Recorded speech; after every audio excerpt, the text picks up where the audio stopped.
Alô a todos compatriotas e concidadãos brasileiros. Para quem ainda não me conhece, o meu nome é Clédson Mendes Rodrigues da Cunha, eu sou advogado constitucionalista. Neste 1º de maio, ocorrerão nas principais cidades do Brasil, por todo o nosso país, carreatas e diversas manifestações de apoio não só ao presidente Jair Bolsonaro, mas também com a reivindicação de diversas pautas essenciais para a democracia e para a consolidação daquilo que a maior parte do povo brasileiro elegeu como um projeto político em 2018 e que está sendo obstaculizado tanto no Congresso Nacional, mas principalmente pelos ministros do Supremo Tribunal Federal. Vejamos bem, as pautas deste 1º de maio, das manifestações e carreatas que acontecerão nas grandes cidades, mas também nas principais cidades brasileiras, seja nas capitais, seja no interior, versarão sobre a tentativa e uma verdadeira luta para que o Brasil tenha o voto impresso auditável, podermos implantar uma emenda constitucional que estabeleça a prisão em regime de segunda instância no Brasil, ou seja, a partir da condenação em segunda instância, que são as instâncias ordinárias, o réu condenado já seria preso. A questão fundamental de poder se revogar o que eles chamam de PEC da Bengala, indevidamente chamada de PEC da Bengala, que permitiria a aposentadoria imediata de no mínimo 3 ministros do STF, e a questão que versa sobre as liberdades individuais em nosso país, ou seja, desde as liberdades mais básicas que dizem respeito à liberdade de reunião, à liberdade do indivíduo poder transitar livremente pela sua locomoção, até as liberdades econômicas. O que ocorre é que essas pautas, que são todas interligadas, todas são interdependentes,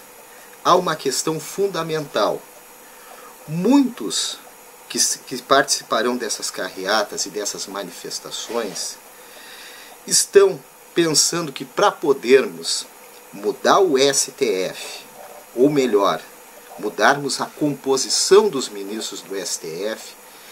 é necessário tão somente através de uma nova emenda constitucional revogar a emenda constitucional 88 de 2015,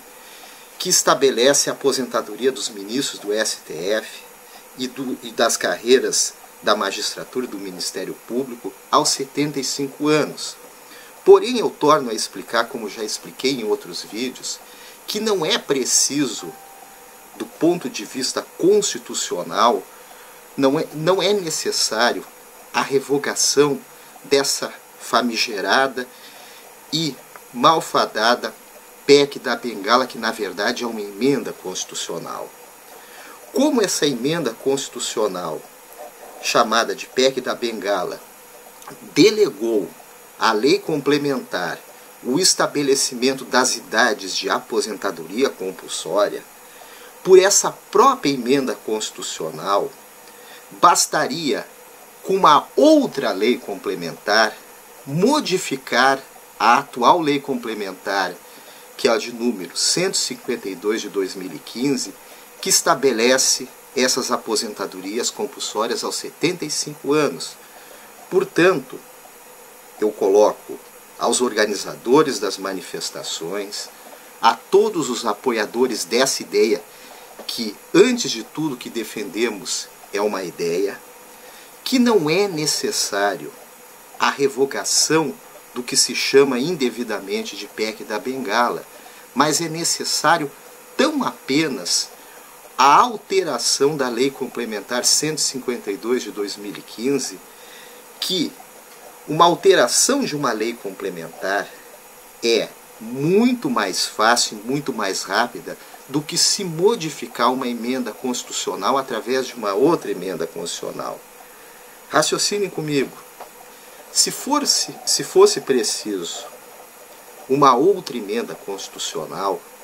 seria necessário a aprovação por 3/5 dos votos na Câmara dos Deputados e no Senado Federal em 2 turnos. Com a ideia que eu estou trazendo, com base na própria emenda constitucional, que é uma simples alteração desta Lei Complementar 152 de 2015, precisamos tão somente de maioria simples na Câmara e no Senado em um único turno. Olha a diferença disso aí, e o efeito prático seria muito mais rápido e chegaríamos ao resultado que todos querem, qual seja a aposentadoria compulsória de 3 ministros do Supremo Tribunal Federal de uma só vez, ou seja, Marco Aurélio, Rosa Weber e o tão odioso Ricardo Lewandowski, que tantas coisas erradas já fez dentro do Supremo Tribunal Federal. Portanto, esse esclarecimento precisa ser feito, que não precisamos de uma nova emenda constitucional para podermos revogar o que se chama de PEC da Bengala. Basta de uma simples mudança na Lei Complementar 152 de 2015. Então esse é o recado. Precisa chegar essa mensagem aos apoiadores dessa ideia no Congresso Nacional e a todos aqueles que defendem nas redes sociais e nas ruas a mudança urgente do Supremo Tribunal Federal. Porque enquanto não mudarmos a composição do Supremo Tribunal Federal, o Brasil não vai mudar. O Supremo Tribunal Federal continuará sendo um governo paralelo em nosso país, continuará dando as diretrizes do Brasil, continuará atrapalhando o governo que foi eleito em 2018.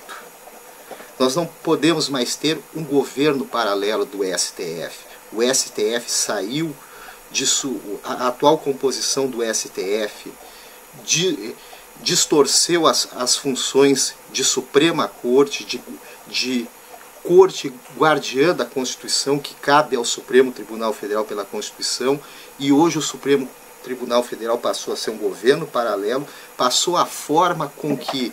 os partidos de esquerda, principalmente, e várias outras organizações entenderam como governar o país através do STF. O que está acontecendo no Brasil hoje é algo discrepante em relação à democracia, ou seja, se fala muito nos direitos das minorias. Evidente que numa democracia as minorias precisam ser respeitadas, mas o que está acontecendo no Brasil hoje é simplesmente que a maioria que foi vencedora nas eleições de 2018, que elegeu um projeto político com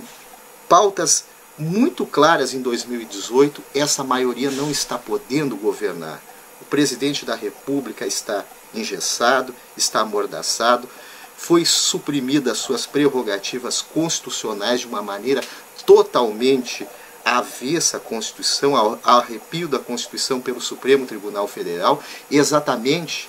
para se implementar não o projeto da maioria vencedora em 2018, mas o projeto da minoria que perdeu as eleições em 2018 e que, inconformada, está passando a governar via Supremo Tribunal Federal. É isso que não pode mais acontecer. Por isso, nessas manifestações de 1º de maio, o povo precisa ir à rua com esse ímpeto, ou seja, dentro da democracia, dentro das regras constitucionais, precisamos mudar o Supremo Tribunal Federal, respeitando sempre a Constituição. Não é hora de se falar em intervenção militar, temos que resolver os problemas do país dentro das regras constitucionais. E as regras constitucionais permitem mudança do STF através da lei, permitem outros instrumentos constitucionais que ainda estão à disposição da maioria. Então precisamos observar a Constituição.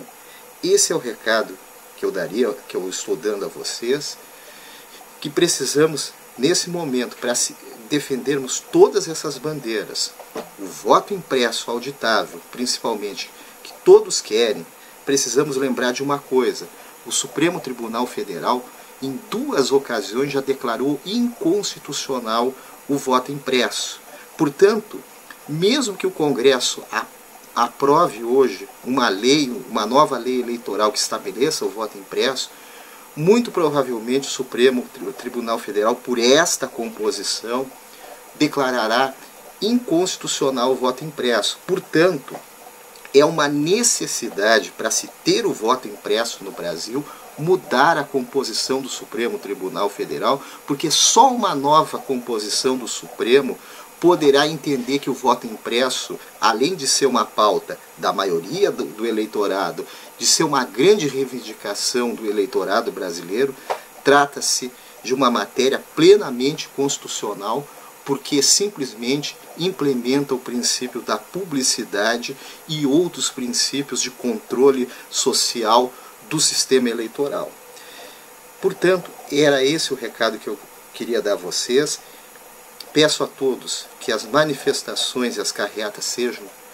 com muita ênfase, com essas bandeiras, respeito à vontade das maiorias, que coloquemos a mensagem que tem que ser respeitado o direito do presidente Jair Bolsonaro governar conforme o seu projeto, que essas pautas como o voto impresso auditável, mudança do STF, prisão a partir de segunda instância, liberdades individuais e econômicas sejam respeitadas, mas que tudo isso seja feito de uma forma dentro das regras constitucionais, respeitando a Constituição Federal e, antes de tudo, termos manifestações democráticas e manifestações pacíficas. Esse é o recado que eu queria dar a vocês. Muito obrigado a todos, uma excelente manifestação a todos, seja por carreata, seja por demais eventos. Muito obrigado a todos.